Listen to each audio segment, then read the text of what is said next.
Bismillahirrahmanirrahim. Assalamualaikum warahmatullahi wabarakatuh.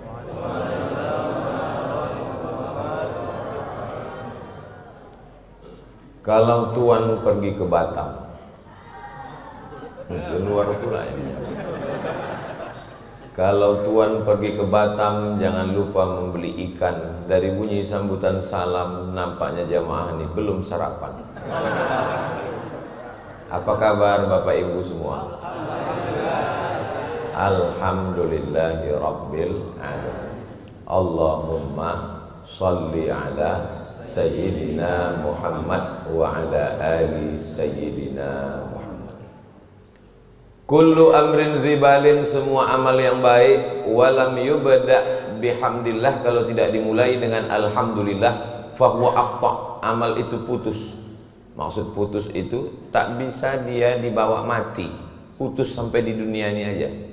Maka semua amal mesti diawali dengan alhamdulillahi rabbil alamin. Handphone siapa bunyi itu? Tapi ada yang bilang katanya bismillah, hadisnya ada juga. Kullu amrin zibalin walam yubda bismillah. Jadi kalau ada ustadz yang mengawali bismillahirrahmanirrahim, betul, ada hadisnya. Kalau dia mengawali dengan alhamdulillahirabbil alamin, betul juga. Tak usah berkelahi gara-gara itu. Berkelahi antara yang bismillah dengan alhamdulillah, yang ketawa, yang mabuk. Yang penting ada hadisnya.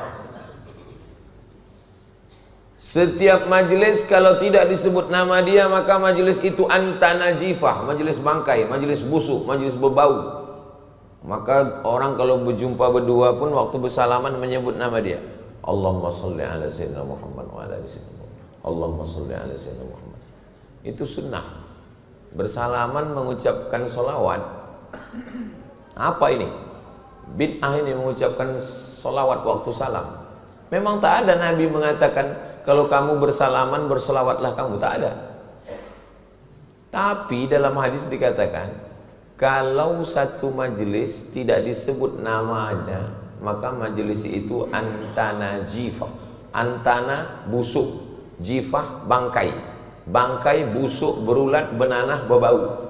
Maka supaya majelis kita ini tidak jadi majelis bangkai busuk, kita sebut namanya Allahumma salli ala Sayyidina Muhammad wa ala ali Sayyidina Muhammad.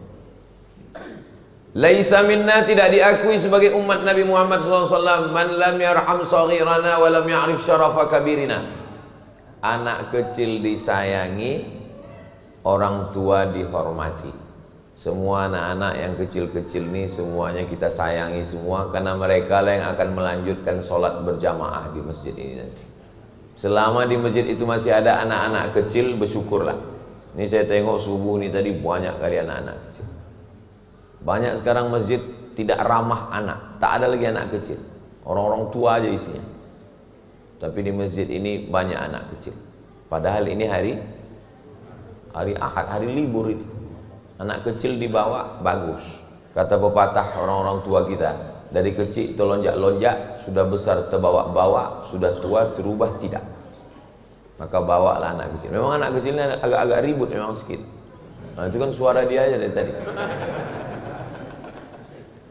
Tapi kalau kita halau dia dari masjid ini, pulang.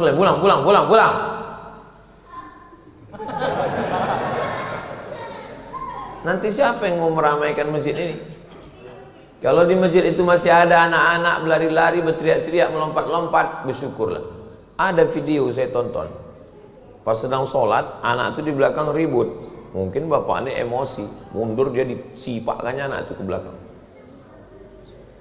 Takutnya yang menyipak itu mati. Umat darah tingginya kan. Nah, maka yang orang tua kita hormati. Ustadz-ustadz, guru-guru kita yang hadir subuh ini yang tak dapat saya sebutkan satu-satu namanya, kita doakan panjang umur, sehat badan, supaya melimpah berkah umurnya untuk kita semua. Amin ya rabbal alamin. Subuh ini kita mau mengkaji hadis. Yang mau kita kaji subuh ini adalah hadis. Pakai tha, hadis. Kalau pakai baris atas, hadas. Jangan salah. Apa yang dikaji Ustaz Somad tadi? Hadas. Ada hadas besar, ada hadas kecil. Kalau hadas kecil cukup dengan wudu. Tapi kalau hadas besar mesti mandi wajib. Yang dikaji hadis subuh ini adalah hadis. Hadis itu apa? Hadis itu 5. Ma udhifa ila Nabi sallallahu alaihi wasallam min qaulin aw fi'lin aw taqririn aw sifati khalqilatin wa khuluqiyatin. Ucapan Nabi, perbuatan Nabi, ketetapan Nabi, sifat fisik Nabi dan bawaan Nabi min ba'di wiladatihi, sejak dia lahir sampai Nabi meninggal dunia. Itulah hadis. Jadi nanti kalau ada yang bercerita tentang wajah Nabi, senyum Nabi, cara berjalan Nabi, rambut Nabi, kuku Nabi, itu semua disebut dengan hadis. Hadis itu kalau bahasa Indonesianya apa? Cerita. Cerita-cerita. Cerita Nabi ini dikumpulkan oleh ulama. Kalau menjelaskan hadis, sebutkan kitabnya.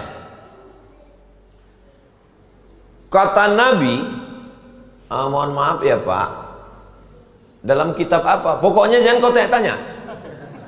Banyak tanya masuk neraka kau nanti. Tapi kalau mau menanya Ustadz, jangan di tengah orang ramai. Takutnya dia entah lupa. Takutnya itu mempermalukan dia depan orang banyak. Nanti pas berdua, Ustadz, hadis yang Ustadz sampaikan tadi itu riwayatnya dalam kitab apa ya Pak Ustadz? Lupa pula aku. Kalau depan orang banyak kan jatuh harga diri dia. Tapi saya kalau ditanya orang, tidak semua saya jawab. Imam Malik pun ditanya 48 masalah, tak semua dijawabnya. Tapi kami tonton di YouTube itu, kami tengok semua Ustadz jawab. Yang bisa aja di-upload. Yang tak bisa jangan dia. Rusaklah harga diri kita. Itu maka saya kalau ditanya, so tolong kalau ada pertanyaan pakai kertas, saya bilang. Kenapa? Karena pakai kertas bisa kita tengok kan. Ini agak payah nih, masukkan ke bawah. Nah, jadi kalau coba langsung kita ditanya, itu riwayat siapa kata dia? Nomor berapa? Bab apa katanya? Gimana caranya biar supaya kita nggak jatuh? Ngamuk kita. Yang kau tanya lagi, kau pikir aku bodoh ini? Nah, gitu caranya. Jadi hadis yang mau kita kaji ini kitabnya namanya Sahih Al-Bukhari. Apa namanya? Sahih Al-Bukhari. Sebetulnya judulnya panjang. Al-Jami' Al-Musnad Al-Mukhtasar min umuri Rasulullah sallallahu alaihi wasallam wa sunanihi wa ayyamih. Kenapa kitabnya ini disebut dengan Al-Jami'? Jami' artinya semuanya ada. Karena di dalamnya ada akidah, di dalamnya ada fiqih, di dalamnya ada akhlak, di dalamnya ada sirah, di dalamnya ada doa, di dalamnya ada zikir. Maka disebut dengan Al-Jami'. Kenapa disebut musnad? Karena di dalamnya bersanad. Apa itu sanad? Silsilah. Ustadz dulu belajar Quran sama siapa? Aku belajar Quran sama Syekh Azra'i Abdur Ra'ub. Rumahnya di tepi Sungai Deli. Datang saya ke rumahnya dulu. Saya sekolah di Muallimin. Kalau tuan membeli peniti jangan dicucukkan ke sayur kubis. Kalau mik sudah mati-mati tanda waktu sudah mau habis. Saya dulu sekolah di Muallimin Al-Wasliyah, Jalan Sisingamangaraja, Simpang Marendal, pagi. Nah, kalau malam saya mengaji ke Syekh Azra'i Abdur Ra'ub di Sungai Deli. Ngaji di situ. Dari tahun 90 sampai 93. Khatam saya dari Al-Fatihah sampai An-Nas. Syekh Azra'i itu kalau mengajar duduk aja. Tapi kalau salah gitu, apa gitu? Macam tidur dia, hafal Quran. 4 kali jadi dewan juri musabaqah tilawatil Quran internasional di Makkah Al-Mukarramah. Saya tahunya sesudah dia meninggal. Waktu ngaji itu anak kita anak SMP mana tahu ngaji. Pas dia meninggal, saya baca koran.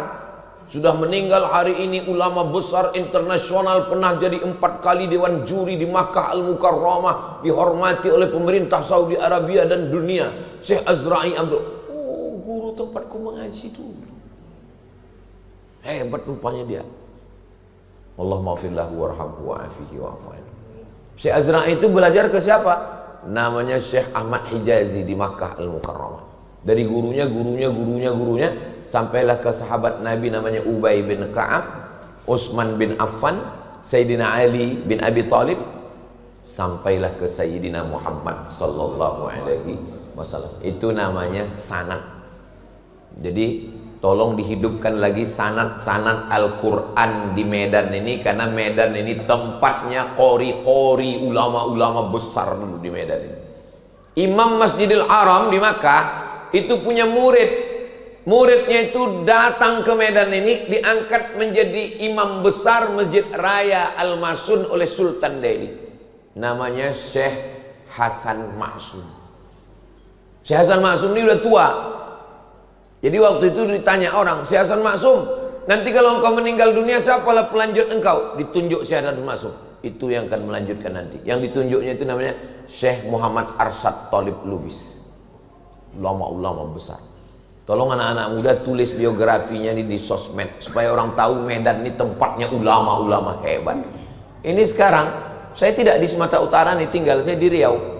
Apalah yang orang tahu tentang Sumatera Utara ini sekarang? Pagar besi banyak hilang.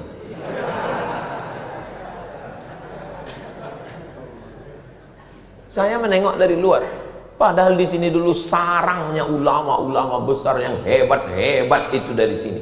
Maka lahirlah satu asli made in Medan Sumatera Utara, namanya Al-Jam'iyatul Wasliyah. Dan Syekh Muhammad Arsyad Thalib Lubis itu menulis kitab Ulumul Hadis satu, namanya Ulumul Hadis. Kami membaca kitab itu di Muallimin Al-Jam'iyatul Wasliyah. Dari saya ke guru saya, sanadnya ke Syekh Muhammad Arsyad Thalib Lubis, sampailah sekarang. Mudah-mudahan bangkit lagi para ulama-ulama besar dari Sumatera Utara ini, insyaallah. Amin ya rabbal alamin. Al-Jami' Al-Musnad Al-Mukhtasar. Mukhtasar, kenapa disebut kitab ini mukhtasar, ringkasan? Karena hafalan hadisnya 600.000 hadis. Yang ada di kepala Imam Bukhari itu 600.000 hadis, 600.000 hadis. Tapi kalau itu dicetak banyak kali, akhirnya diringkasnya, itulah dia kitab isinya 7.275 hadis. 7.275 hadis. Al-Jami' As-Sahih Al-Musnad Al-Mukhtasar. Kenapa disebut As-Sahih? Karena semua hadis yang ada dalam kitab ini sahih. Rupanya hadis itu berapa? Yang paling tinggi sahih. Di bawah sahih hasan. Di bawah hasan dhaif. Di bawah dhaif maudhu'. Maudhu' tak boleh diriwayatkan sama sekali, hadis palsu. Al-Bazinjan syifa'un min kulli da'. Terong obat dari segala macam penyakit. Itu hadis palsu. Siapa yang membuat? Tukang jual terong. Biar terongnya itu laku. Hadis palsu tak boleh diriwayatkan sama sekali. Hadis dhaif, oh hadis dhaif banyak kali. Allahumma barik lana fima razaqtana wa qina azabannar. Hadis dhaif. Awaluhu rahmah, awsatuhu maghfirah, akhiruhu itqu minan nar. Hadis dhaif. Utlubil ilma walau bisin, tuntutlah ilmu walau ke negeri Cina. Hadis dhaif.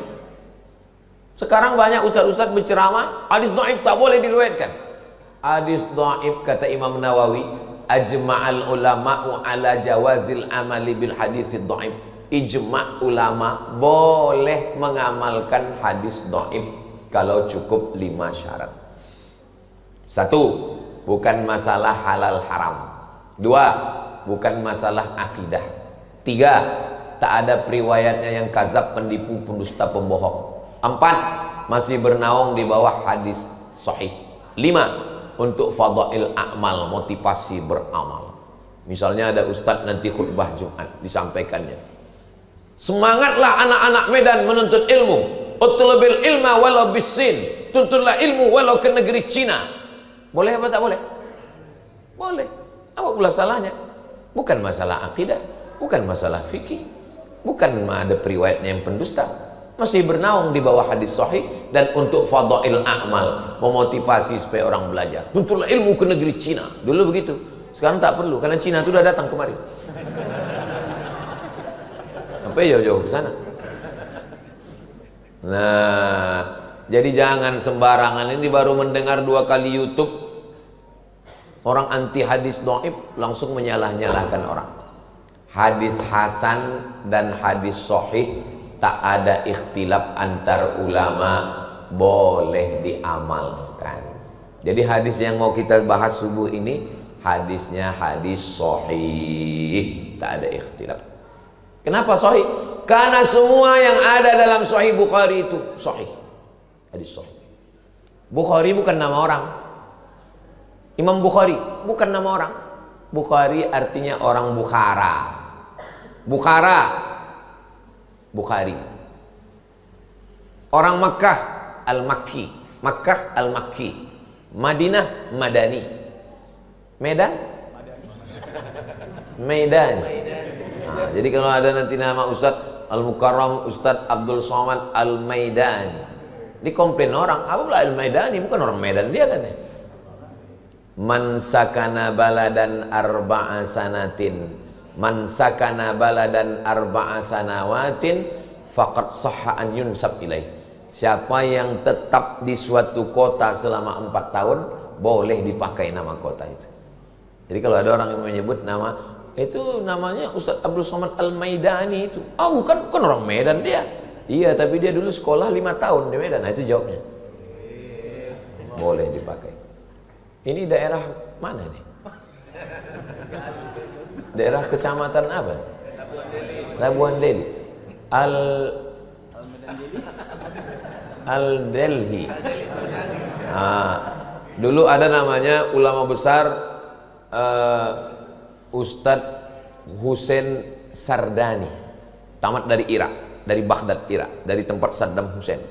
Namanya Syekh Husain Sardani, ulama besar Al-Wasriyah. Sardani itu dari Serdang. Serdang itu Sardani. Ulama besar. Jadi ulama-ulama besar. Dulu waktu saya kuliah di sekolah di Muallimin, yang mengajar saya namanya Ustadz Hafiz Yazid. Kata dia, ada ulama besar namanya Syekh Abdul Somad. Saya waktu itu tuh terus di ujung Al-Falembani. Al-Falembani berarti Lembang. Syekh Abdul Somad Al-Falembani hidupnya tahun abad ke-18. Dia murid langsung dari Syekh Abdul Karim Samman dari Madinah Al-Munawwarah. Syekh Abdul Somad Al-Falembani ini seangkatan dengan Datuk Kalampayan di Kalimantan. Moyangnya dari Abah Guru Sekumpul. Namanya Syekh Muhammad Arsyad Al-Banjari. Al-Banjari berarti orang Banjari. Zaman dulu kalau disebut nama itu langsung tahu kita nama. Itulah hebatnya orang Batak. Asal disebut namanya langsung kita tahu dia dari mana. Siregar, tak mungkin dari Solo. Asal disebut nama, itu hebat. Jadi yang punya marga pertahankan nama itu. Kenapa? Karena itu menunjukkan identitas diri kita. Dan biasanya nasab-nasab ini membuat orang menjadi bersaudara. Pernahkah orang Batak berperang gara-gara agama? Tidak pernah. Bacalah sejarah orang Batak berperang gara-gara Islam sama Kristen. Tak pernah. Kenapa? Karena kalau udah jumpa, bertutur dia, bertarombo dia, walak ita sesudena. Tak jadi dia berperang. Karena bersaudara lebih kuat daripada beragama bagi mereka. Maka anak-anak kita ini pertahankan nasab itu. Kenapa? Karena itu menunjukkan identitas diri. Nah, Bukhari bukan nama orang. Bukhari adalah nama kampung. Bukhari orang Bukhara. Bukhara itu sekarang di mana? Uzbekistan. Dari Pekanbaru naik pesawat ke Jakarta, dari Jakarta naik pesawat ke Tashkent, dari Tashkent naik kereta api ke Bukhara. Sampai di Bukhara, itulah dia nama kampung Bukhara. Orang Bukhara itu disebut dengan Bukhari. Siapa nama kau? Bukhari. Kau orang Bukhara? Enggak, aku orang Teluk Nibung. Kenapa pula orang Teluk Nibung nama kau? Tanjung Balai Teluk Nibung, tembak lantai kena hidung. Kenapa nama kau Bukhari? Entah, begitu dikasih nama ayahku dulu. Rupanya orang dulu pakai nama Bukhari itu untuk mengambil nama barokah ahli hadis ini. Nama dia Muhammad bin Ismail bin Ibrahim bin Al-Mughirah bin Bardizbah. Saya lebih hafal nama dia daripada nama saya sendiri. Nama saya sendiri cuma 4 yang saya ingat. Abdul Somad bin Bakhtiar bin Yahya bin Muhammad Shah, dari pihak ayah saya. Ayah Muhammad Shah itu sudah tak tahu saya lagi. Dari pihak emak saya hafal saya 5. Abdul Somad, anak Hajah Rohana, anak Siti Aminah, anak Syekh Abdurrahman, Syekh Silau Laut, anak Nahoda Alang, anak Nahoda Ismail. Ayah Nahoda Ismail itu sudah tak tahu saya lagi. Coba pulang nanti tanya. Yang hafal nasabnya sampai 5, angkat tangan.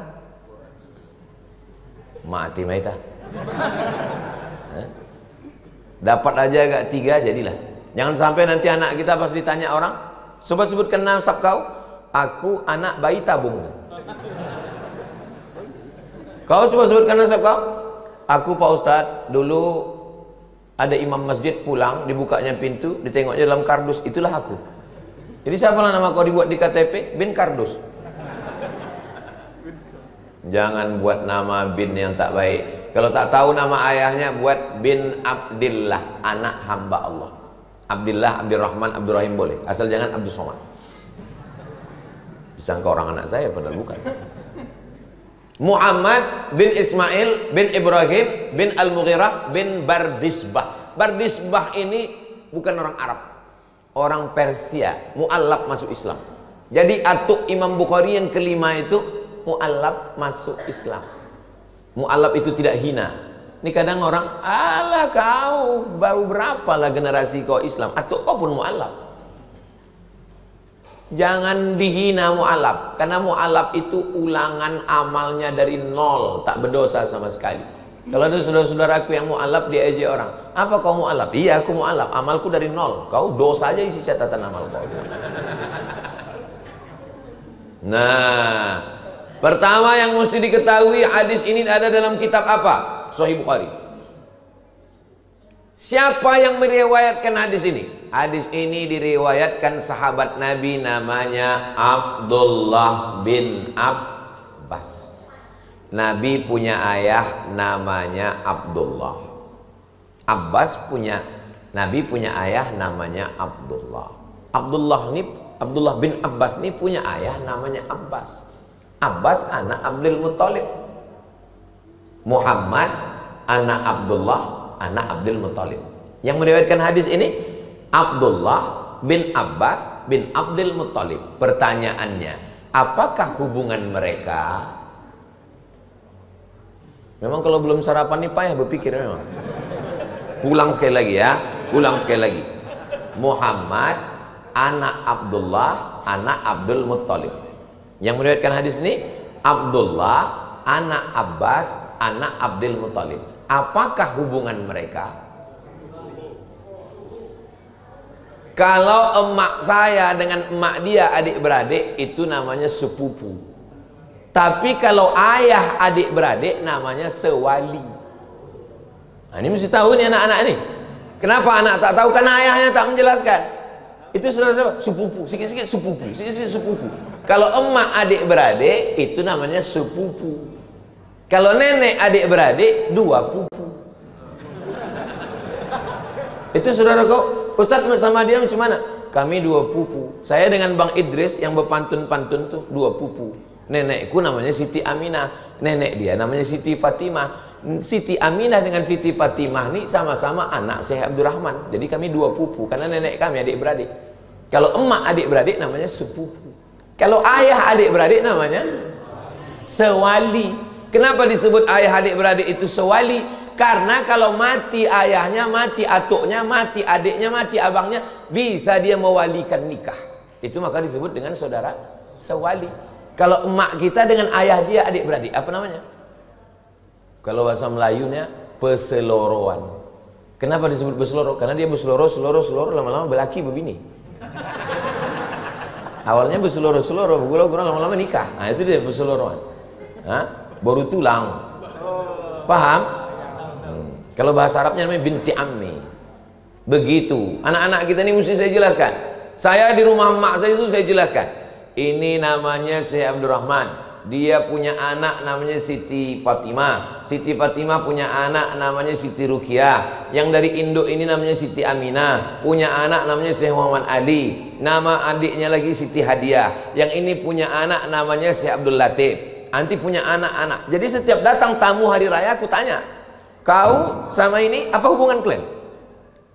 Tengok itu. Oh, nenek kami, adik-beradik. Kalau tak dibuat begitu orang tak tahu.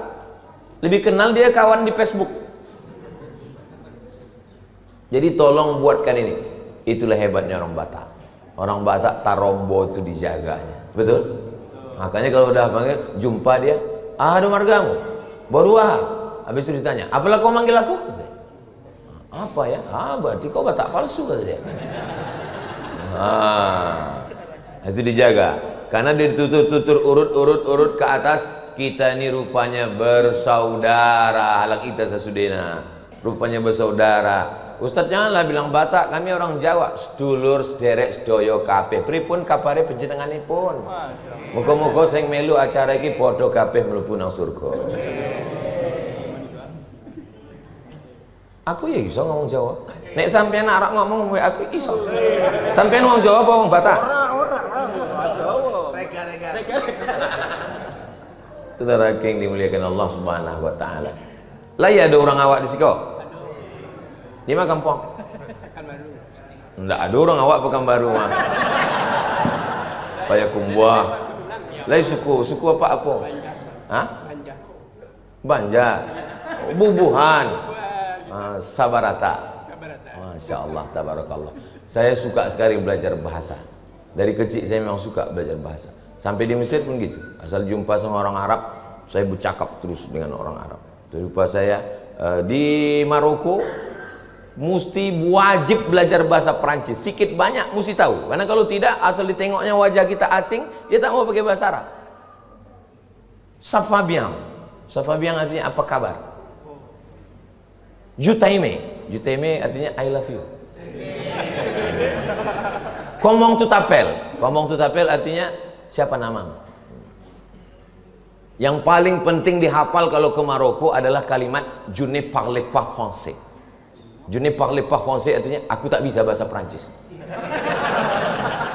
Asal udah agak dalam kali cakap dia, langsung kita bilang je ne parle pas français arabe. Aku tak bisa bahasa Prancis, bahasa Arab aja. Kaif halak? Tolu halak. Bahasa ini penting. Man arafa lughata qaumin amina makrahum. Siapa yang paham bahasa suatu kaum, dia aman dari tipu daya.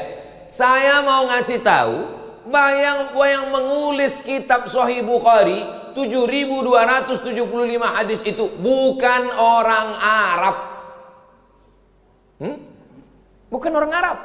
Apa tafsir yang paling tua? Tafsir yang paling tua, tafsir Imam Abu Ja'far Ibnu Jarir At-Tabari, 24 jilid, 1 meter panjangnya. Tabari, Tobrustan, bukan orang Arab. Bukhari, Uzbekistan, bukan orang Arab. Kenapa? Allah mau menunjukkan ke agama ini bahwa agama ini akan didiami, akan dihuni, akan dianut oleh semua orang-orang hebat. Kita kalau belajar hadis, sanad ahli sanad dunia ini namanya Syekh Muhammad Yasin bin Isa Al-Fadani. Fadani dari mana? Padang. Mufti Mesir, namanya Syekh Ali Jum'ah. Waktu saya baca biografinya, sanad hadisnya dari Syekh Muhammad Yasin bin Isa Al-Fadani dari Padang. Saya mau ngasih tahu, siapapun kita, apapun suku kita, dari manapun kita, kalau kita muliakan agama Allah ini, kita akan kekal abadi, dikenang sepanjang zaman, insya Allah. Tolonglah agama ini. Imam Masjidil Haram meninggal tahun 1916, namanya Syekh Ahmad Khatib Al-Minkabawi. Orang mana itu? Minangkabau. Jadi jangan asal disebut Minangkabau, rumah makan Gumarang. Minangkabau, rumah makan Minang, rendang. Syekh Ahmad Khatib Al-Minkabawi berperang antara padri dengan adat. Orang padri berpegang ke agama, adat melagayam. Berperang dilaga oleh Belanda, Divide et Impera, lari ke Makkah. Sampai di Makkah menghafal Quran, menghafal hadis, menghafal fikih, usul fikih, bahasa Arab. Malang tak dapat ditolak, untung tak dapat diraih. Kalau tuah ada di badan, pasir digenggam menjadi intan. Ahmad Khatib Al-Minkabawi nikah sama anak saudagar kaya namanya Syekh Soleh Al-Kurdi. Syekh Soleh Al-Kurdi punya anak gadis cantik, nikah sama anak Syekh Soleh Al-Kurdi. Syekh Soleh Al-Kurdi dekat dengan Raja Makkah. Waktu itu sebelum revolusi King Abdul Aziz. Revolusi King Abdul Aziz 1924. Sebelum revolusi King Abdul Aziz. Lalu kemudian Syekh Soleh Al-Kurdi membawa anaknya tadi, menantunya tadi, Syekh Ahmad Khatib, sholat bersama sultan, bersama raja. Yang jadi imam raja. Zaman dulu raja-raja itu bisa jadi imam. Zaman sekarang ada juga yang bisa jadi imam, tapi zuhur aja. Tak berbunyi. Modal Allahu Akbar. Saking groginya Sami Allah pun lain. Sami Allahu Akbar. Majulah Syarif Husain tadi jadi imam. Pas baca ayat ditakdirkan Allah salah ayatnya. Pas salah ayat diluruskan oleh Syekh Ahmad Khatib dari belakang. Selesai sholat Syarif bertanya, siapa yang meluruskan tadi? Ahmad Khatib Al-Minkabawi. Kagum dia dengan ilmunya, diangkat jadi imam Masjidil Haram. Dialah orang Nusantara, orang Pulau Sumatera, orang Indonesia. Waktu itu belum ada Indonesia, karena Indonesia baru ada 30 tahun setelah dia meninggal. Dia meninggal 1916, Indonesia baru ada 1945. Jadi waktu itu kita masih kerajaan-kerajaan. Lalu kemudian dia mengajar di Masjidil Haram. Pulanglah muridnya dari Makkah. Nama muridnya itu Kiai Haji Hadratus Syekh Muhammad Hashim Asy'ari. Pulang ke Jombang, wong Jawa. Itulah yang mendirikan Nahdlatul Ulama. Salah satu muridnya pulang lagi ke Bukit Tinggi. Nama kampungnya Canduang. Itulah yang disebut dengan Inyak Canduang. Syekh Sulaiman Ar-Rasuli, Perti, Persatuan Tarbiyah Islamiyah. Salah satu muridnya dari Makkah itu pulang ke tanah Delhi, datang Sultan Delhi, diangkat jadi imam besar. Itulah dia Syekh Hasan Maksum. Murid-muridnya mendirikan Al-Jam'iyatul Wasliyah. Di Sumatera Barat Tarbiyah Islamiyah, di Jawa Timur Nahdlatul Ulama. Prinsipnya 3, akidahnya Asy'ari, wujud, qidam, baqa, mukhalafatul hawadisi, qiyamuhu binafsihi, wahdaniyah, qudrat, iradat, ilmun, hayat, sama, basar, kalam. Fikihnya Syafi'i, tasawufnya Imam Al-Ghazali. Saya mau menyampaikan ke seluruh masjid-masjid, tolong jamaah pengajian-pengajian pakai kitab. 3 ini mesti ada di masjid. Akidah. Kami dulu di Muallimin nama kitabnya Al-Husunul Hamidiyah waktu sanawiyah. Waktu aliyah kitabnya Ad-Dasuqi ala Ummil Barahin. Bacakan kitab itu ke jamaah. Fikihnya waktu di Muallimin dulu Tuhfatut Tullab Imam Zakaria Al-Ansari. Tasawufnya waktu di Muallimin dulu Ihya Ulumuddin, tapi 4 jilid besar kali. Baca ringkasannya, namanya Mau'izatul Mu'minin min Ihya Ulumuddin, diringkas oleh Syekh Jamaluddin Al-Qasim. Cukuplah itu udah pengajian yang cerita ke sana, cerita kemari, cerita ke sana, cerita kemari. Bukan saya menyepelekan, bukan. Saya takut nanti jamaah ini udah ingat, asal ini ustadznya ini pasti dulunya sabar. Ditengoknya, baru ditengoknya muka ustadz udah tahu ya ini tawakal nih. Coba berkitab. Saya kalau di dekat rumah saya pakai kitab. Kitab yang saya pakai Riyadus Shalihin. Karena kebetulan saya kuliah dulu jurusan hadis. Itu yang saya paham. Tapi untuk saudara kita yang fikih, mengajar fikih lah di masjid kita, mengajar hadis, mengajar akidah. Sekarang kita baru masuk ke hadisnya. Siapa yang ceramah tadi? Ustadz Somad. Dari kitab apa diambilnya tadi? Sahih Al-Bukhari. Siapa nama periwayatnya tadi? Abdullah bin Abbas. Sewali dengan Nabi, ayah mereka adik-beradik. Inilah Abdullah bin Abbas. Saya kalau dibawa orang anak kecil, Ustadz tolong doakan anak saya doakan. Allahumma faqihhu fid din wa'allimhu ta'wil. Itu doa Nabi untuk Abdullah bin Abbas. Jadi kalau ada anak kecil minta doakan Allahumma faqihhu fid din wa'allimhu ta'wil. Kalau tak hafal doanya, gerak-gerakkan aja mulut. Daripada ditanyanya apa doa kau, kita tak tahu kan. Waktu Anas bin Malik apa doanya? Allahumma aksir amwalahu wa auladahu waj'alhu min ahlil jannah. Banyakkan hartanya, banyakkan anaknya. Tak ada disebut banyakkan bininya. Tapi bunyi banyak anak itu mesti banyak. Nggak ada aku sebut begitu. Hati-hati kalian, bini kalian nengok dari atas. Maaf ya Bu ya. Allahumma aksir amwalahu, banyakkan hartanya, wa auladahu, banyakkan anaknya, waj'alhu min ahlil jannah, jadikanlah dia penghuni surga. Makanya kalau ada orang bawa anak kecil, doa Nabi kepada cucunya Hasan Husain, u'izukuma bi kalimatillahi tammati min kulli syaitani wa hamma min kulli ainil lamma. Kalau ada orang bawa anak kecil ke saya campur 3 doa itu. Allahumma faqihu fid din wa 'allimhu ta'wil warzuqhu fahmal mursalin. Allahumma aksir amwalahu wa auladahu waj'alhu min ahli jannah, u'idzuka bi kalimatillahi tammati min kulli syaitani wa hamma min kulli ainil lamma. Aku tak bisa bahasa Arab Pak Ustaz, aku udah tua, tak bisa aku menghafal. Doa pakai bahasa kita aja. Selamatkan anak ini dari sabu-sabu, dari lem kambing. Selamatkan anak ini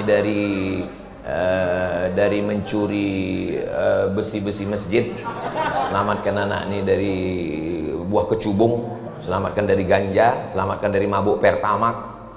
Selamatkan dari menjual tabung gas untuk beli narkoba. Tak usah kuat-kuat, pelan-pelan aja. Tahu orang sebelah, lain doa kau nih, dengar. Nah, sekarang baru kita masuk teks hadisnya. Kitabnya Sahih Bukhari. Riwayatnya Abdullah bin Abbas. Abdullah bin Abbas ini makamnya di Taif. Panjang umur, sehat badan. Kita nanti umroh bulan Oktober bersama Ustadz Iqbal Sauki Pulungan. Nama terapelnya Grand Sapanauli. Hubungi nomor kontak berikut. Ongkos tanggung masing-masing. Dan nanti ziarah ke Taif. Di Taif itu ada makam Abdullah bin Abbas. Pas mau masuk pintu masjid, di sebelah kiri, di dalam itulah makam Abdullah bin Abbas. Tapi makamnya tidak boleh diziarahi karena Saudi tak boleh ziarah. Ziarah ke makam Nabi pun orang tuh marah. Kita udah mau nangis di depan makam Nabi. Assalamualaikum ya Rasul. Haji. Jadi awak nangis.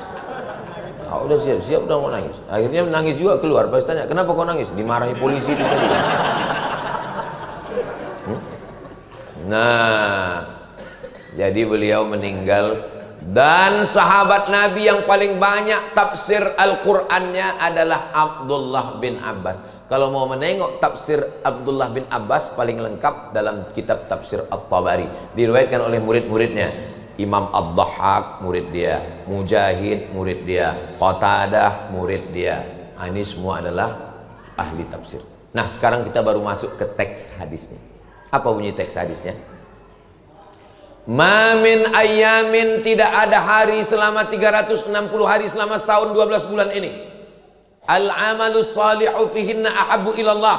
Beramal soleh lebih dicintai Allah. Tidak ada hari selama 1 tahun ini yang beramal soleh lebih dicintai Allah melebihi 10 hari ini. 10 hari ini mana? Sudah lewat 4 hari. Karena hari ini sudah masuk tanggal apa pula 1 Juni? Tanggal 5 Zulhijjah ini. Hari Ahad tanggal 5, hari Senin tanggal 6, hari Selasa tanggal 7, hari Rabu tanggal 8, hari Kamis tanggal 9, hari Jumat tanggal 10. 4 hari sudah lewat, apa boleh buat? Tak bisa diulang balik. Nasi sudah jadi tai ayam. Udah lewat 4 hari. Menangis air mata darah kita udah lewat 4 hari. Tinggal 6 hari lagi. 6 hari ini diisilah kata Nabi dengan amal yang soleh. Ma min ayyamin, tidak ada hari. Al-amalu salihu fihinna ahabbu ilallah. Beramal soleh 10 hari ini lebih dicintai Allah daripada amal yang lain. Datang sahabat bertanya, walal jihadu fi sabilillah. Bagaimana dengan berjihad ke Palestina? Bagaimana dengan jihad berperang? Kata Nabi, walal jihadu fi sabilillah. Jihad pun kalah dengan amal yang 10 hari ini. Illa, kecuali rajulun kharaja binafsihi wa malihi. Kalau ada orang yang keluar rumah membawa nyawanya, membawa hartanya, walam yarji' min dzalika bi syai', dan dia tak pulang lagi ke rumah, hartanya habis, nyawanya habis, mati syahid. Itulah yang bisa mengalahkan yang 10 hari ini. Jadi kalau belum bisa kita mati syahid, paling tidak kita isi yang 10 hari. 10 hari pun sudah lewat, tinggal 6 hari. Yang 6 hari ini kebetulan ini hari Ahad, tanggal 5 Zulhijjah 1446 Hijrah. Kebetulan ini 1 Juni 2025. Apa saja amalnya? Amalnya ada 5. Apa saja amalnya? Jangan kemana-mana, kita lanjutkan setelah yang satu. Begitu kalau masuk TV ada iklannya. Amal yang pertama, amal yang paling disukai Allah adalah puasa. Jadi tolong besok ibu puasa. Puasa ibu besok jangan puasa sunat, tapi puasa qadha. Karena dulu ibu waktu mengandung anak pertama tak puasa 30 hari. Menyusukan tak puasa 30 hari. Menyusukan 2 tahun tak puasa 30 hari. Waktu mau diqadha tahun ketiga datang adiknya. Inilah ulah orang ini semua. Yang ketawa yang belum berbini pula. Ingat bapak, ingatkan bini istri, karena mereka sudah meninggalkan puasa untuk satu anak 90 hari. Besok niatnya qadha besok. Nanti malam makan sahur. Aku berniat puasa qadha besok hari lillahi ta'ala. Dapat 3. Qadha-nya lunas 1 hari, dapat pahala puasa Senin. Besok hari Senin kan? Dapat pahala puasa sunat 10 Zulhijjah besok. Kenapa Ustaz ingatkan ibu? Karena ibu yang banyak puasanya tinggal. Kemarin aja Ramadan hilang 7 hari. Rupanya suaminya 17 hari. Jadi bukan berarti laki-laki ini selamat tak ada tinggal puasanya. Yang laki-laki pun besok niat puasa qadha. Jangan sampai mati punya utang puasa. Utang puasa tak bisa dibayar pakai haji. Utang puasa tak bisa dibayar dengan istighfar. Utang puasa tak bisa dibayar pakai duit. Utang puasa mesti diqadha kalau dia sehat. Tapi kalau dia sakit udah mau mati, judul lagunya setengah napasku pergi. Bahasa kitanya ngap-ngap baung. Itu baru bisa bayar fidyah. Menurut Basnas 1 harinya 60.000. Makan pagi, makan siang, makan malam, sesuai dengan standar lontong Medan. Dah, amal paling bagus puasa. Kenapa darah tersumbat ke otak? Karena paralonnya macet. Ini ada paralon ini dari jantung ini kan menyembur darah. Dari jantung ini menyembur darah nih ke otak. Paralonnya tersumbat. Kenapa paralon tersumbat? Karena banyak gula. Gara-gara minum teh, minum teh, minum teh. Itu maka bagus Masjid Al-Amal ini. Tak ada teh di atas meja. Bagus ini, bagus. Supaya jangan tersumbat otak Ustaz itu. Saya Ustadz yang tak pandai sindir menyindir. Saya to the point. Jangan kasih Ustadz kita teh manis. Karena Ustadz jarang olahraga. Ustadz pengajian subuh, pengajian duha, pengajian zuhur, pengajian asar, mak-mak wirid yasin, pengajian maghrib, pengajian isya. 1 hari 6 titik pengajian. Teh, teh, teh, teh. Akhirnya Ustadz kena diabetes meletus. Kalau kalian sayang sama Ustadz, jangan kasih dia air teh. Tapi air putih kasih lah. Ini air putih pun tak ada. Parah kali kalian. Ini sebetulnya subuh saya paham. Kenapa? Karena semua pengurus sedang puasa sunnah. Jadi disangkanya Ustadz ini puasa juga. Ustadz kan mengajarkan puasa sunat 10 hari. Jadi kami puasa. Kami sangka Ustadz, aku musafir. Aku musafir. Ini subuh ini sebetulnya jadwal Al-Mukarram Ustadz Ustadz Musahur Siregar. Ini jadwal beliau. Mestinya pengurus kalian telepon Ustadz Musahur, besok jadwal Ustadz kan? Iya. Ada yang mengundang Ustadz Somad ke Masjid Al-Amal. Kalau Ustadz mau datang jumpa, datanglah. Tapi kalau tidak, mana tahu ada jadwal lain, kami maklum. Jadi begitu adabnya. Jangan tak kalian kasih tahu. Itu namanya pengurus tak beradab. Kasih tahu. Bukan berarti saya tak senang Ustadz datang, senang saya silaturahim. Tapi banyak masjid-masjid yang lain mungkin mengharapkan kedatangan karena dai kita kurang. Banyak sekarang orang tidak mau jadi ustadz. Yang paling payah mencari jodoh istri adalah ustaz. Kok ustaz tahu? Aku mengalami macam itu. Orang kalau minang anak gadis, tanya, apa titel kau? SH, masuk, pengacara. Apa titel kau? SE, sarjana ekonomi, masuk. Jadi kau tanya, apa titel kau? SAG. Alam goib ini kata dia. Apa titel kau? LC, dari Mesir, LC. Lagi cemas ini kata dia. Saya, cucu atuk saya 40 orang. Apa kata atuk saya? Cucuku 40 orang. Yang satu ini namanya Abdul Somad. Aku yang mengasih nama dia Abdul Somad. Jangan sekolahkan umum. Dia mesti sekolah agama. Aku mau dia jadi ulama. Kalau aku hidup, aku menanggung biaya kuliah dia. Kalau aku mati, itu ada kebun kelapa 2 hektar untuk biaya kuliah dia. Jadi saya jadi ustadz ini bukan mendadak jadi ustadz. Ada juga orang tak ada niatnya jadi ustadz, cuman karena tak ada kerja lain jadi ustadz. Kalau aku tidak, aku memang dari kecil disetting jadi ustadz. Bagiku jadi ustadz ini adalah takdir perjalanan hidup. Cucuku kata tok saya yang ini mesti jadi ulama. Kalau umurku panjang, aku menyekolahkan dia. Kalau aku mati, itu kebun 2 hektar untuk biaya kuliah dia. Atuk saya meninggal tahun 1980. Meninggal dia tahun 80, pokok kelapa tuh ikut mati. Berjual, tak ada lagi. Tapi saya dapat beasiswa ke Al-Azhar Kairo. S2 saya dapat beasiswa ke Maroko. S3 saya dapat lagi bantuan ke Sudan. Profesor saya dari University Islam Sultan Syarif Ali Brunei Darussalam. Semuanya itu saya yakin karena barokah atuk saya berniat baik. Bapak kalau punya anak 5, punya anak 3, 1 tuh wakafkan ke agama Allah jadi ulama. Jangan takut anak tak makan. Kami sama Ustadz Sregar kurus begini bukan karena tak makan. Memang udah takdir kami begini. Jangan takut anak sekolah agama tak makan. Kalau ada orang yang takut menyekolahkan anak cucu ke agama takut tak makan, tolong bawakan dia ke rumah sakit. Periksakan. Jangan-jangan lambungnya dekat sama otaknya. Otak udang. Di situ otaknya, di situ lambungnya. Disengaja dijauhkan Allah otak ini dengan lambung supaya apa? Supaya kita jangan berpikir hanya makan. Karena memang belum sarapan ini makan aja pikiran kita ini. Kenapa darah macet masuk ke otak? Karena minyak.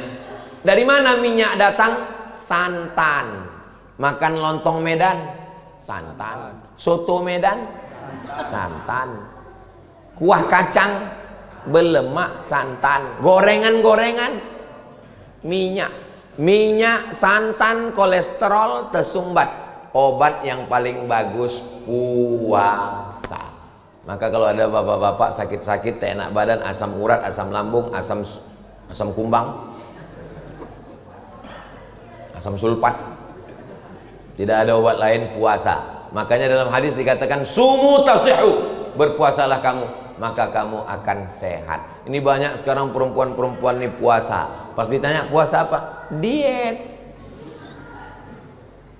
Dah, berikutnya amalan yang kedua. Aku tak sanggup puasa Pak Ustadz, ususku sudah kena mah akut.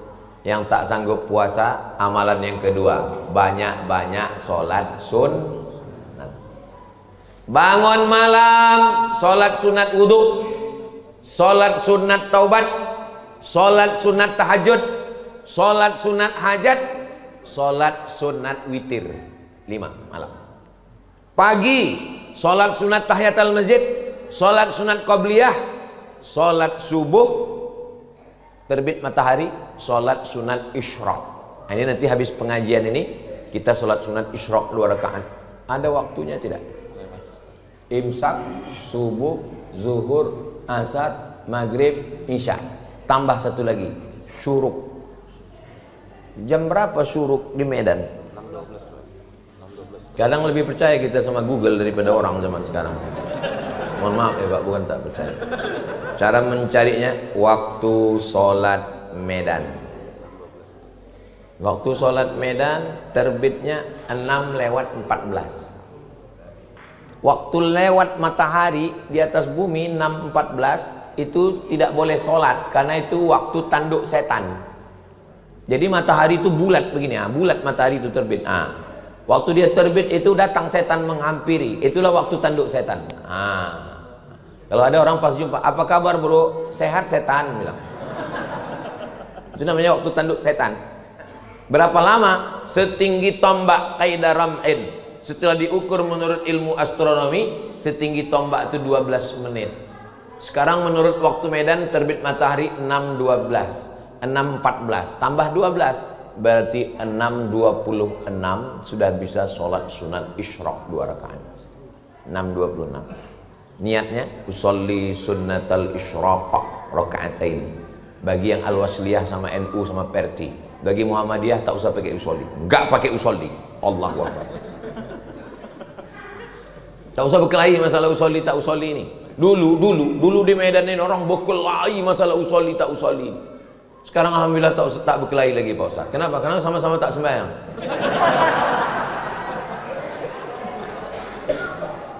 Nah, jadi yang paling bagus sholat sunat. Aku tak bisa puasa Pak Ustaz, ususku berlubang, sholat sunat. Aku tak bisa sholat sunat Pak Ustaz, lututku sakit kali. Yang ketiga, banyak-banyak baca Quran. 1 jam 1 juz, 1 hari 3 juz, 10 hari 30 juz. Kalau cuma 3 juz enteng lah, encer lah. Aku 4 juz bisa, juz melon, juz pokat, juz mangga. Aku tak bisa baca Quran Pak Ustaz, asal ku tengok Quran itu bersatu titiknya. Masih ada harapan lagi. Apa dia? Zikir. Afdalul zikri fa'lam, seabdal zikir adalah la ilaha illallah, la ilaha illallah, la ilaha illallah. Tadi sebetulnya Pak Imam tadi mau berzikir. Imam tadi mau berzikir sebetulnya, subhanallah 33, alhamdulillah 33, Allahu Akbar 33, la ilaha illallah 100. Cuman datang pengurus berbisik dari belakang, jangan lama-lama. Jadi aku tengok itu semua, aku amati, bukan tak aku tengok. Jangan gara-gara ada pengajian tak berzikir, ini tak betul. Berzikir ini sunnah. Aku nanti kalau di akhirat ditanya malaikat, kenapa jamaah Masjid Al-Amal subuh Ahad tanggal 5 Zulhijjah tak berzikir? Kata imam, aku dilarang pengurus. Ditanya pengurus, kenapa kau larang berzikir? Karena menghormati Ustaz Somad. Aku yang kena. Aku tak ada nyuruh ya. Aku tak ada pesan. Usahakan berzikir. Subhanallah, subhanallah, subhanallah. Sunnah berzikir. Saya setiap jadi imam, tanya pengurus-pengurus nih. Setiap saya jadi imam, walaupun musafir, zikir tak pernah saya hilangkan. Subhanallah 33, alhamdulillah 33, Allahu Akbar 33. Kalau kebetulan imam subuh di hotel, di rumah, di mana, afdalul dzikri fa'lam annahu la ilaha illallah, la ilaha illallah. La-nya itu tidak, la. Pas lafaz Allahnya itu ke jantung. La ilaha illallah, bagi yang mau menggoyangkan kepala. Yang tidak, ya tak usah. La ilaha illallah, la ilaha illallah, la ilaha illallah. Karena tidak ada wajib menggoyangkan kepala. Ini kadang orang ini asal berzikir goyang kepala, asal gini goyang kepala. Pas tanya kenapa kau goyang? Entah, aku tengok orang goyang, aku goyang. Tapi saya tengok Pak Ustadz, orang-orang tarekat Naksabandiyah itu tak ada zikirnya kuat-kuat, tasbihnya aja berputar. Itu namanya zikir ismuzat. Zikir ismuzat itu di dalam nih, tak berbunyi, tak bersuara. Zikirnya Allah, Allah, Allah, Allah, Allah, Allah, Allah, Allah, Allah, Allah, Allah, Allah, Allah, Allah, Allah, Allah. 1000, 1000, 1000, 1000, 1000, 1000. Satu hari, 5000 wajib satu hari. Allah, Allah. Supaya kita tak banyak bercakap. Ustaz banyak bercakap, aku memang ceramah, mesti bercakap. Ada memang orang wajib dia bercakap. Siapa itu yang wajib bercakap? Ulama, wajib dia bercakap, menyampaikan ayat Quran dan hadis Nabi. Siapa lagi yang wajib bercakap? Parlemen. Parle bahasa Perancis, artinya bercakap. Parlemen tempat orang bercakap. Makanya kalau ada anggota parlemen tak bercakap, makan gaji buta, makan duit haram, makan duit rakyat. Mesti bercakap dia di situ, mengeluarkan perda, peraturan daerah, mengeluarkan undang-undang, mesti dia bercakap. Yang tak boleh bercakap siapa? Tukang tak boleh bercakap. Karena kalau dia bercakap berhenti batu bata. Supir tak boleh bercakap. Di Eropa itu tertulis, don't speak, no speaking. Dilarang ngomong ke supir. Kenapa? Kalau dia bercakap salah konsen. Apa kau bilang tadi? Iya betul. Masuk. Pindah alam langsung. Hah? Puasa tak sanggup Pak Ustadz. Sholat sunat, sakit lutut, encok, asam urat, baca Quran. Mata rabun, zikir tak bisa, keluar duit, infak, sodakoh, wakaf, bantu masjid, bantu. 5 amal yang utama di bulan. Tak juga sanggup, mati aja lah. Apalah guna hidup, buat semak medannya aja, buat macet jalan Singamangaraja aja. Cemanalah kami mau mati Pak Ustadz? Belum mati lagi, ada jenazah lewat, ikut.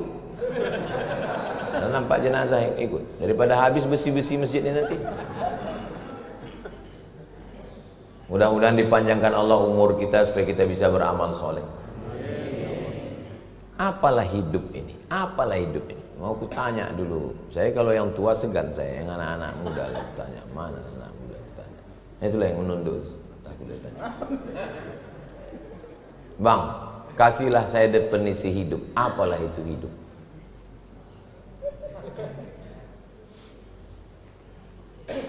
Hidup itu menunggu mati. Kita ini semua ini kan menunggu malaikat maut semua ini kan. Hidup ini menunggu mati. Cuman yang namanya menunggu kan bosan, muak kali lah menunggu nih. Aku muak kali lah nunggu nih Pak Ustaz. Nunggu apa? Nunggu malaikat maut. Supaya kita tidak muak kali dikasih kegiatan, bangun masjid, dikirimnya bidadari surga. Kusangka aku lah yang paling tinggi duduk di kursi ini. Rupanya ada yang paling lebih tinggi lagi. Ini bangsawan ini, bangsa yang dekat di awan.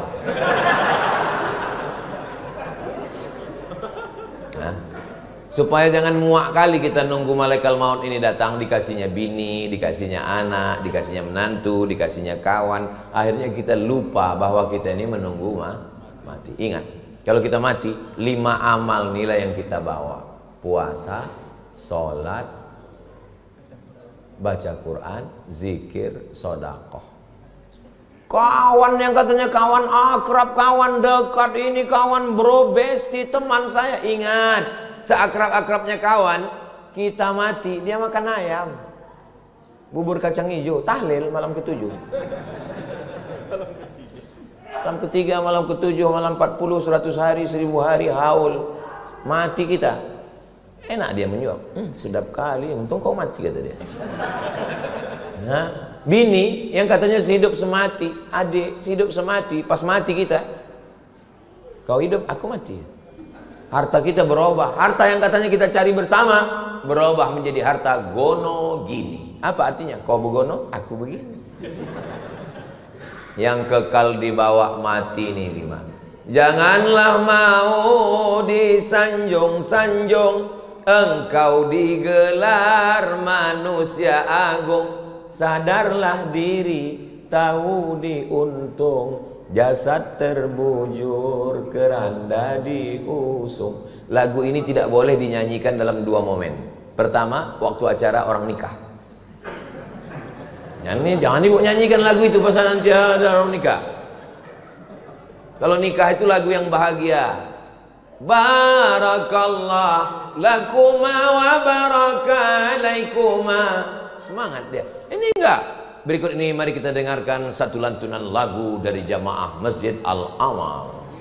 Janganlah mau, menangislah kedua mempelai itu. Yang kedua, lagu ini tidak boleh dinyanyikan waktu pejabat datang ke masjid sini pas safari Ramadan. Pas safari Ramadan datang gubernur, datang wali kota kemari, jangan kalian nyanyikan lagu ini. Tak cair bantuan. Aku pesankan sekarang daripada tak selesai masjid ini. Tengok pelapon belum berpasang di luar sana. Kalau menyambut bupati itu tepukkanlah gendang tuh, kempang kelempong, selamat datang Bapak Bupati, la la la la la la la. Barulah setelah mereka pulang barulah janganlah mau Di sanjung, duitnya udah keluar. Itulah kaji kita subuh ini. Kalau ditanya orang, siapa tadi yang menyampaikan hadis tadi? Ustaz Somad. Dari kitab apa hadisnya? Sahih Bukhari. Siapa periwayatnya? Abdullah bin Abbas. Apa bunyinya? Entah apa bunyinya tadi ya. Tak usah dihafal.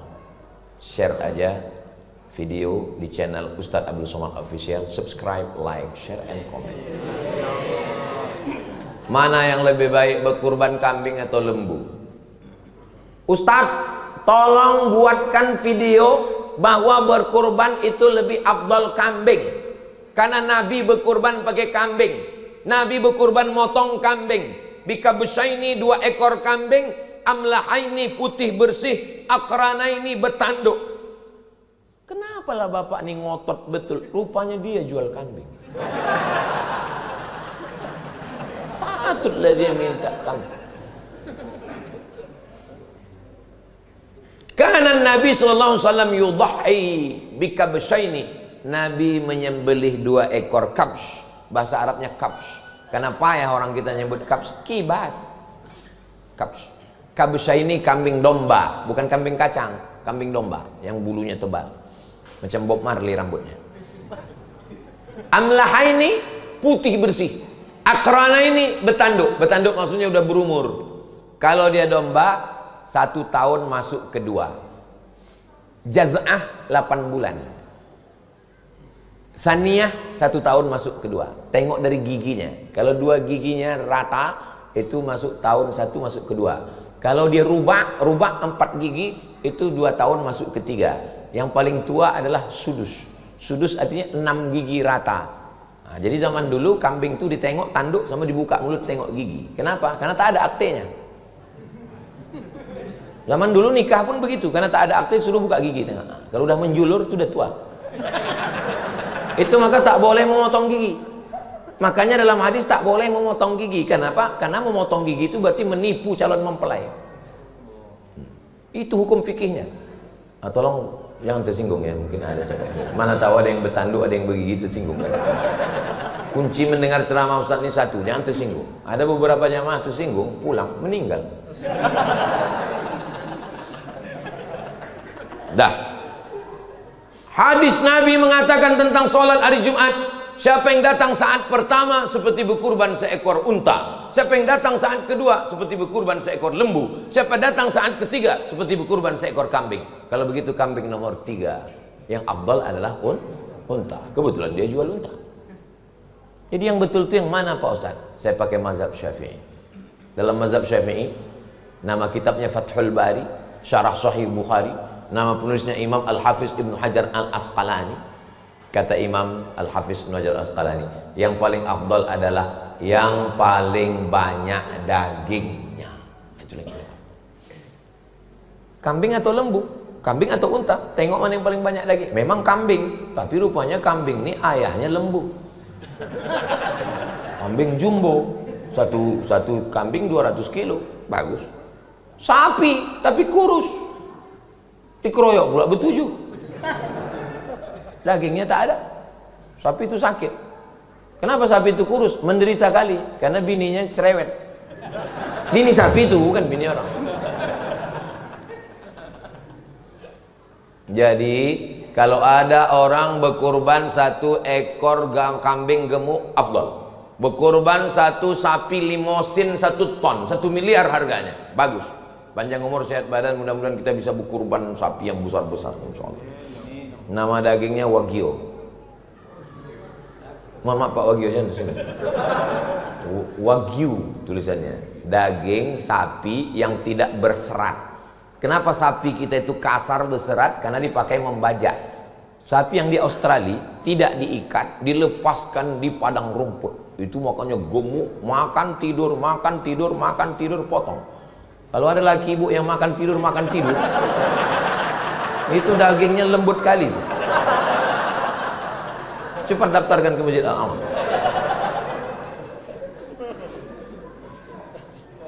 Jadi kambing sama lembu terserah, yang paling banyak mana daging. Ada orang tak bisa makan kambing. Aku tak bisa makan kambing Pak Ustadz. Kenapa? karena kambing ini mengandung kolesterol. Bohong besar. Tidak ada kambing mengandung kolesterol. Yang betul itu adalah kambing mengandung anak kambing. Kalaulah makan kambing itu menyebabkan mati, sudah lama saya mati. Karena makanan yang paling saya suka adalah sate kambing, gulai kambing.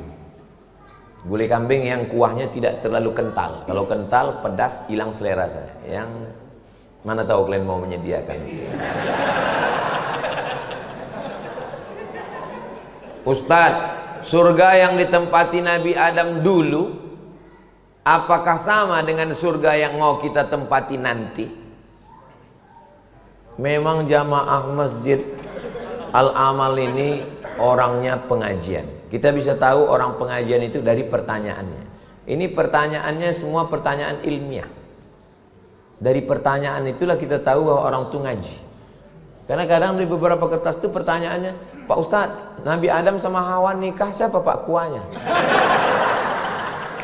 Ini nggak jelas ini orang kayak.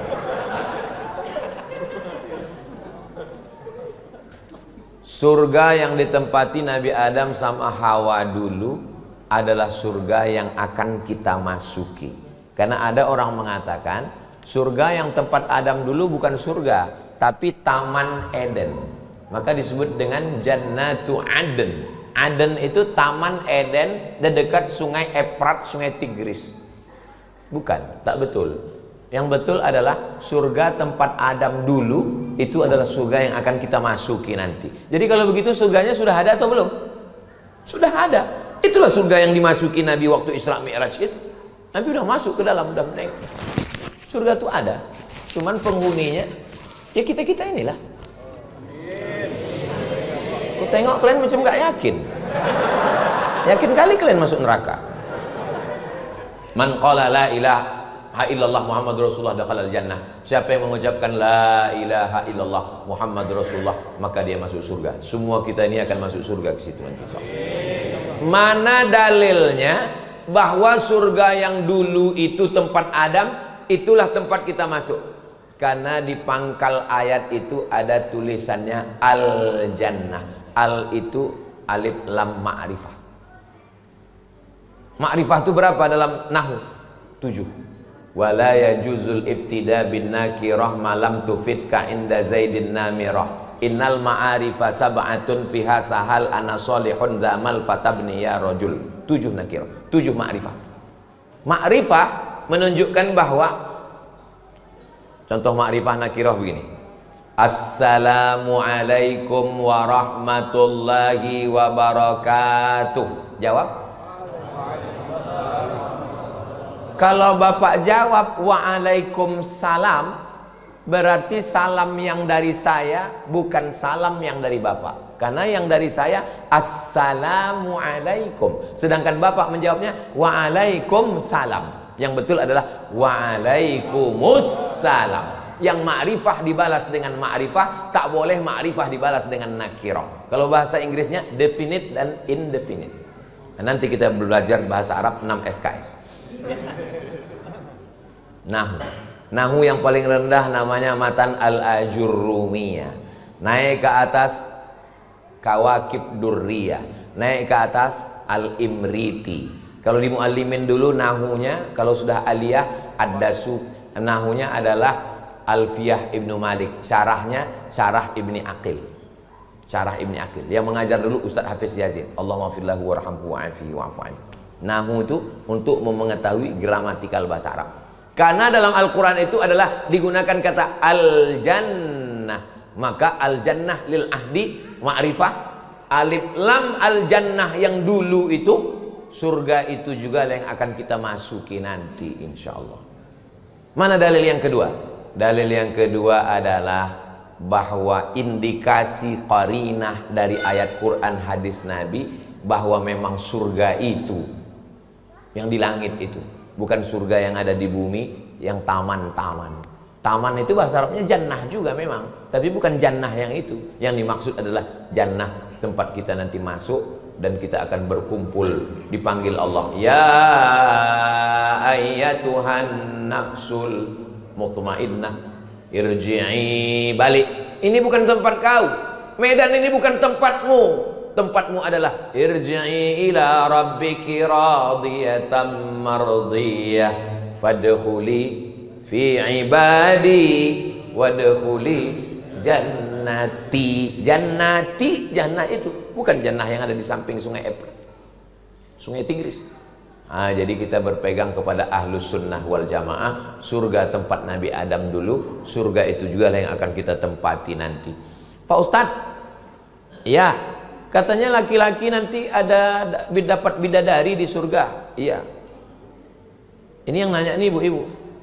Katanya bisa nggak ditiadakan aja bidadari itu? Aku cemburu Pak Ustadz.